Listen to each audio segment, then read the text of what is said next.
Assalamualaikum warahmatullahi wabarakatuh. Perkenalkan, nama saya Siti Bahaliza Rahma. Saya dari Universitas Esa Unggul, Kampus Harapan Indah Bekasi, jurusan Psikologi, dengan nomor induk mahasiswa 202107012337. Adanya saya di sini adalah untuk menjelaskan kepada Anda tentang paragraf.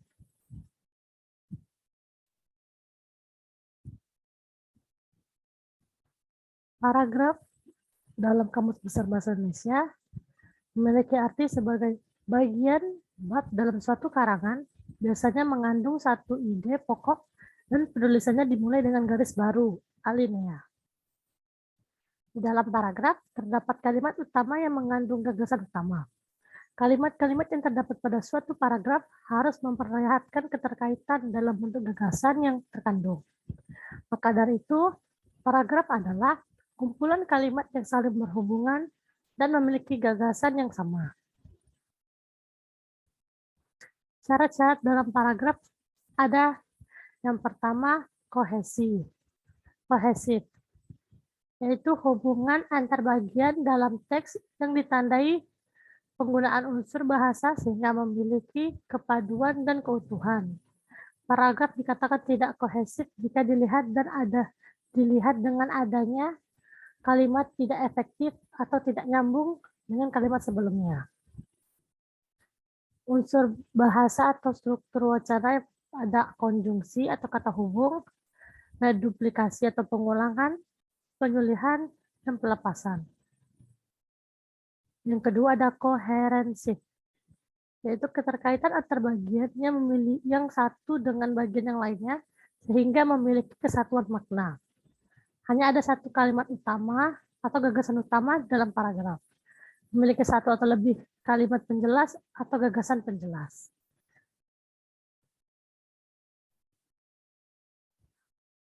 Komponen atau unsur paragraf. Ada tema, topik, judul, dan gagasan utama. Tema adalah suatu pokok pikiran yang bersifat umum dan luas. Sifat umum dan luas dimiliki tema harus diuraikan kembali dan dipersempit menjadi topik. Topik adalah inti utama atau pokok pembahasan pada isi karangan atau pembicaraan.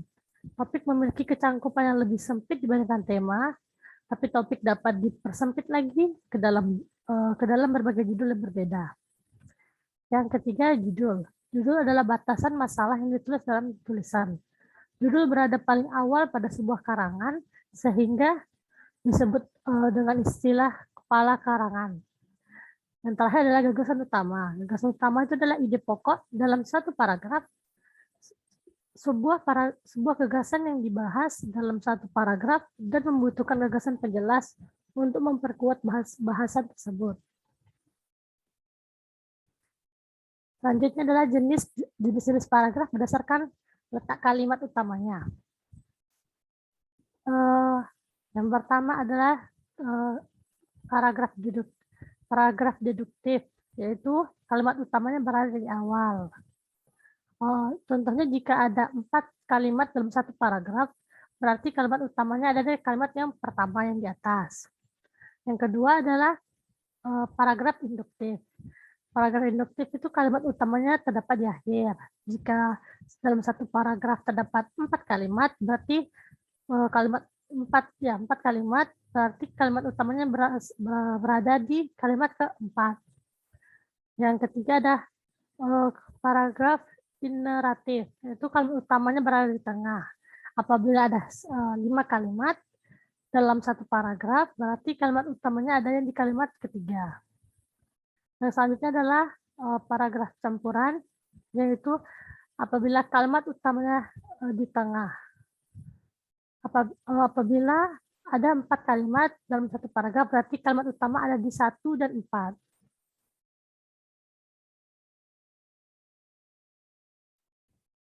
Ini contoh dari paragraf deduktif.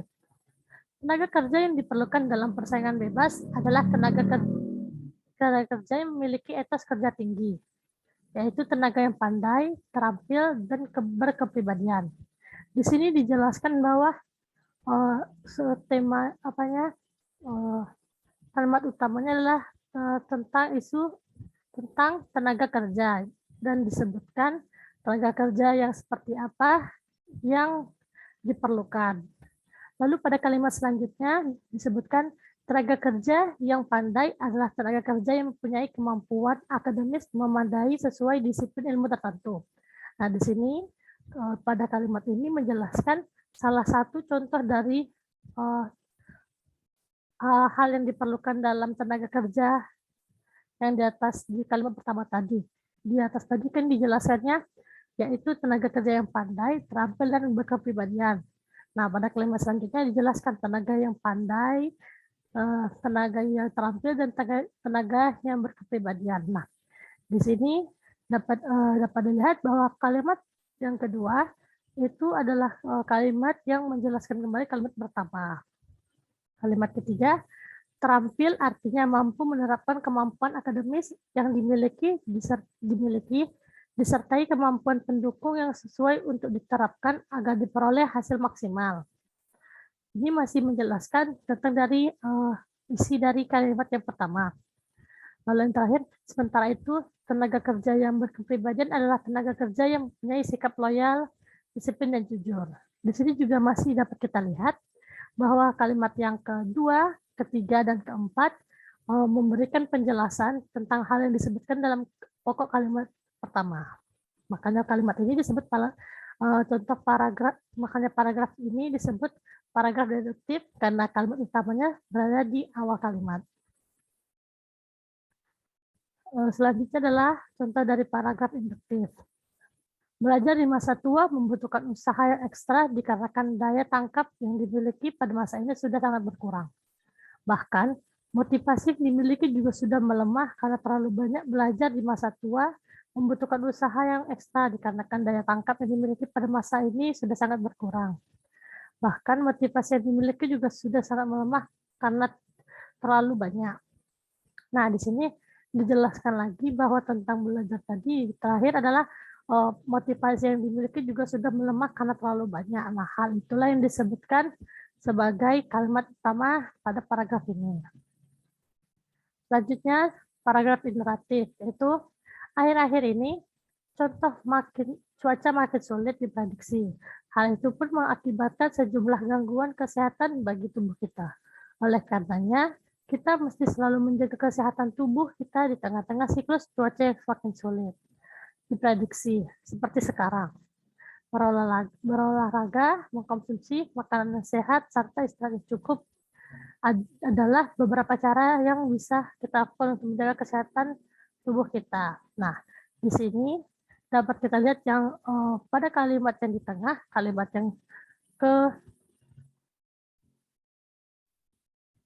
yang ketiga disebutkan oleh karenanya kita mesti selalu menjaga kesehatan tubuh kita di tengah-tengah siklus cuaca yang makin sulit diprediksi seperti sekarang. Ide pokoknya adalah untuk menjaga kesehatan tubuh di tengah-tengah siklus cuaca yang makin sulit. Penjelasannya di awal terdapat cuaca makin sulit diprediksi, hal itu mengakibatkan sejumlah gangguan kesehatan bagi tubuh kita. Itu masih menjelaskan tentang kalimat yang berada di bagian 3. Berolahraga, mengkonsumsi makanan yang sehat, serta beristirahat itu juga termasuk pada hal-hal yang disebutkan untuk menjelaskan pada cara menjaga kesehatan tubuh. Oleh karena itu, di sini disebut paragraf generatif.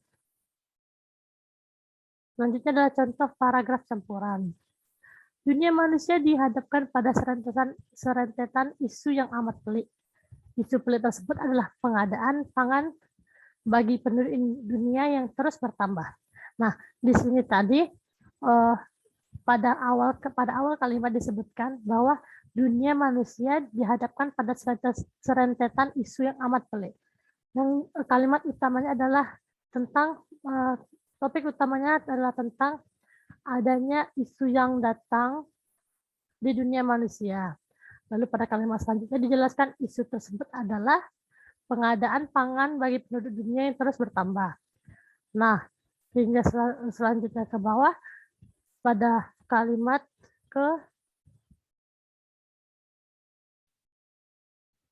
Pada kalimat keempat disebutkan rentetan isu pelik tersebut membuat manusia dilanda kecemasan yang tinggi.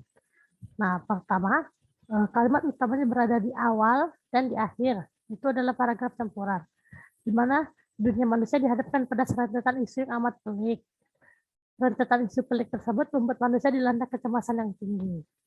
Itu adalah contoh dari paragraf campuran. Selanjutnya adalah jenis karangan berdasarkan isi paragraf. Yang pertama adalah narasi. Narasi adalah sebuah paragraf yang terdapat cerita. Dalam cerita tersebut terdapat tokoh dan alur. Nah, karangan yang terdiri atas narasi adalah karangan yang terdiri atas kumpulan peristiwa yang disusun secara kronologis menurut urutan waktu. Bisa jadi urutan waktunya dari zaman dulu ke zaman sekarang, alur maju, bisa jadi urutan waktunya alur mundur dari zaman sekarang ke zaman dulu, bisa jadi alurnya tuh maju mundur dari zaman sekarang kembali ke zaman dulu, kembali ke zaman sekarang lagi, kembali ke zaman masa depan lagi, seperti itu. Selanjutnya adalah deskripsi. Deskripsi itu adalah paragraf yang memuat gambaran.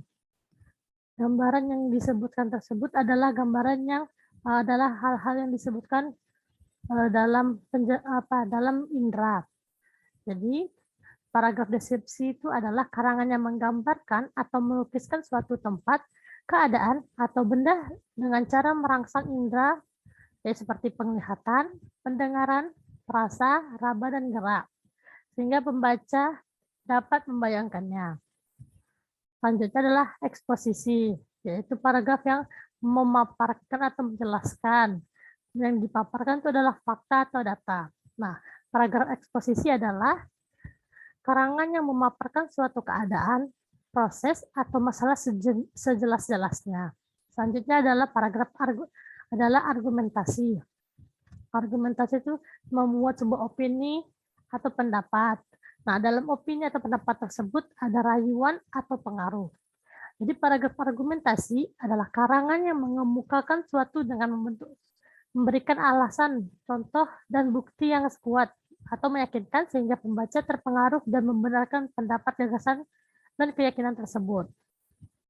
Selanjutnya adalah persuasif. Persuasif itu memuat sebuah ajakan atau bujukan. Nah, dalam ajakan atau bujukan tersebut terdapat perintah. Jadi paragraf persuasif itu adalah karangan yang berisikan bujukan atau ajakan untuk meyakinkan pembaca agar percaya dengan sesuatu yang disampaikan penulis. Selanjutnya ini adalah contoh dari narasi yang pertama.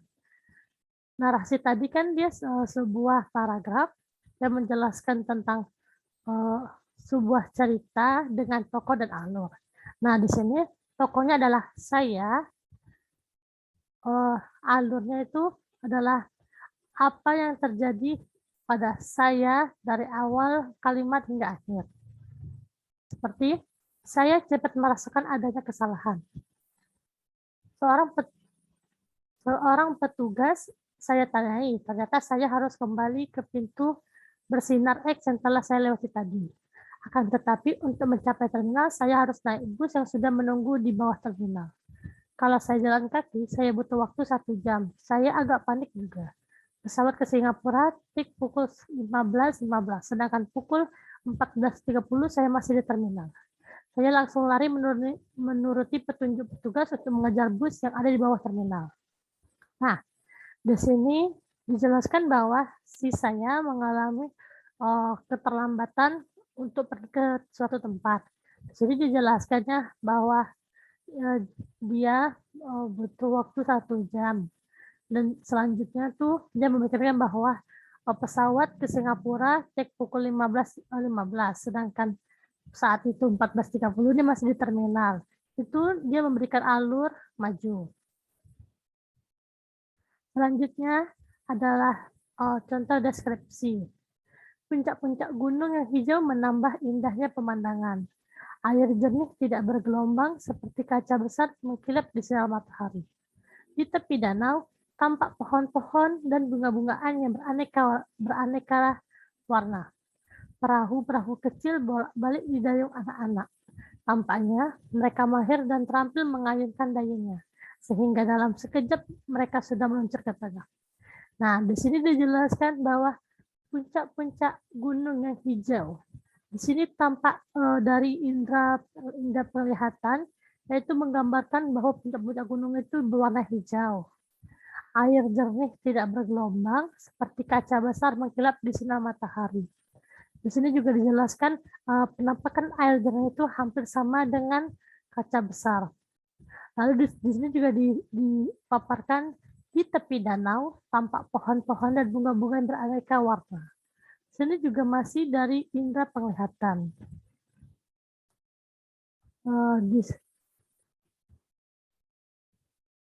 Contoh eksposisi. Gangguan pada mata bisa terjadi karena pengaruh dari luar maupun dalam. Gangguan dari luar, misalnya seperti terkena sengatan sinar matahari, TV, komputer, pukulan benda, percikan zat kimia, semprotan obat, anti hama, infeksi, kuman melalui debu, berenang, handuk, dan sebagainya. Mata juga bisa rusak karena pengaruh dari dalam, misalnya karena kekurangan vitamin A. Efek sampingan obat juga menyebabkan kerusakan pada mata. Nah, contoh dari kalimat eksposisi ini menjelaskan pada data-data yang dimiliki. Yang pertama, gangguan pada mata bisa terjadi karena pengaruh dari luar maupun dalam. Itu sebuah fakta. Lalu disebutkan gangguan dari luar seperti, nah, dari luar tersebut itu juga termasuk faktanya. Lalu juga bisa rusak karena dari dalam. Dari dalam itu bisa jadi dengan kekurangan vitamin A. Seperti itu. Selanjutnya adalah contoh argumentasi. Nilai nominal suatu saham adalah nilai seperti tercantum pada saham itu. Jika perusahaannya mengeluarkan saham itu makin maju, harga saham di pasar dapat menjadi lebih tinggi. Perusahaan yang go publik menganggap perusahaannya maju. Oleh karena itu, perusahaan tersebut berhak menjual sahamnya lebih tinggi daripada nilai nominalnya. Seberapa tinggi harga penjualan saham itu tergantung pada perhitungan perusahaan tersebut. Inilah yang dinamakan harga perdana, yaitu harga pertama untuk ditawarkan kepada masyarakat. Nah, di sini dia memberikan argumentasi yang untuk mempengaruhi pembaca, di mana di sini disebutkan nilai nominal satu saham adalah nilai seperti tercantum pada saham itu. Nah, jika perusahaannya mengeluarkan saham itu makin maju, harga sahamnya di pasar dapat menjadi semakin tinggi. Lalu disebutkan juga perusahaan tersebut merasakan berhak menjual sahamnya lebih tinggi daripada nilai nominalnya. Selanjutnya adalah contoh dari paragraf persuasif. Kebersihan adalah hal terpenting dalam kehidupan. Tanpa adanya istilah kebersihan, mungkin lingkungan kita akan dipenuhi dengan sampah, bahkan kita hidup bersama dengan gunungan sampah. Di mana-mana akan terjangkit beragam jenis penyakit yang meresahkan. Beragam bencana pun akan timbul. Oleh karena itu, marilah kita jaga kebersihan dimanapun kita berada. Kebersihan merupakan kenyamanan, kebersihan sebagian dari iman. Nah, di sini terdapat kata marilah. Nah, dia melakukan ajakan seperti marilah kita jaga kebersihan dimanapun kita berada. Nah, pertama dijelaskannya bahwa kebersihan adalah hal terpenting dalam kehidupan. Lalu ia juga menyebutkan, marilah kita menjaga kebersihan dimanapun kita berada.